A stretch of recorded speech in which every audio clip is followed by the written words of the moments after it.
அதாவது இந்த தீபாவளிக்கு ஏராளமான படங்கள் வரப்போகுது. அந்த வரிசையில வந்து பார்த்தீங்கன்னா, டூட் இந்த படம் வரப்போகுது. அதுக்கப்புறம் பைசன் வருது. அதுக்கப்புறம் வந்து கம்பி கட்டுற கதைன்னு ஒரு படம் வருது. அதுக்கப்புறம் டீசல்னு ஒரு படம் வருது. இந்த மாதிரி நிறைய லிஸ்ட்டு போயிட்டுருக்கு. இன்னும் அனௌன்ஸ் பண்ணிகிட்டே இருப்பாங்கன்னு நினைக்கிறேன் அடுத்தடுத்த நாட்களில்.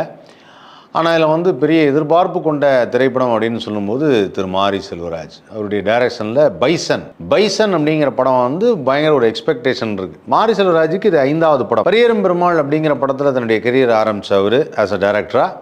அதுக்கப்புறம் வந்து பார்த்திங்கன்னா கர்ணன் பண்ணார். கர்ணனுக்கு அப்புறம் மாமன்னன் பண்ணார். மாமன்னனுக்கு அப்புறம் வாழை பண்ணார். வாழையில் அவரே அந்த படத்தை ப்ரொடியூஸும் பண்ணார். இப்போது வந்து பைசன்.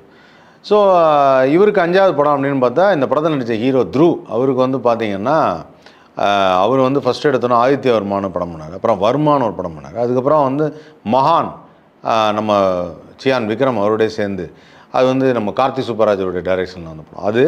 அதுக்கப்புறம் வந்து 4வது படம் பைசன். ஸோ ஒரு ஹீரோவாக இன்னும் வந்து ஒரு ஆதித்யவர்மா பண்ணியிருந்தாலுமே அது வந்து ஒரு ஹிந்தியா தெலுங்கு படத்துலேருந்து வந்தது அப்படிங்கிறனால தமிழில் தனக்கென்ற ஒரு தனி இடத்தை இன்னும் பிடிக்கிறதுக்கு அவர் முயற்சியில் இருக்கார். அவர் தான் வந்து நம்ம த்ரூ விக்ரம் அப்பா மாதிரியே நல்ல ஃபிசிக், நல்ல ஒரு சாம் லுக், எல்லாமே நல்லாயிருக்கு. நடிப்பும் வந்து அவர் ஆதித்யவர்மாவில் பண்ணியிருந்தது ரொம்ப நல்லாயிருக்கும். அதே சமயத்தில் இப்போ எப்படி பண்ண போகிறாரு அப்படிங்கிறதுல எல்லாரும் அதிகமான எதிர்பார்ப்பில் இருக்காங்க.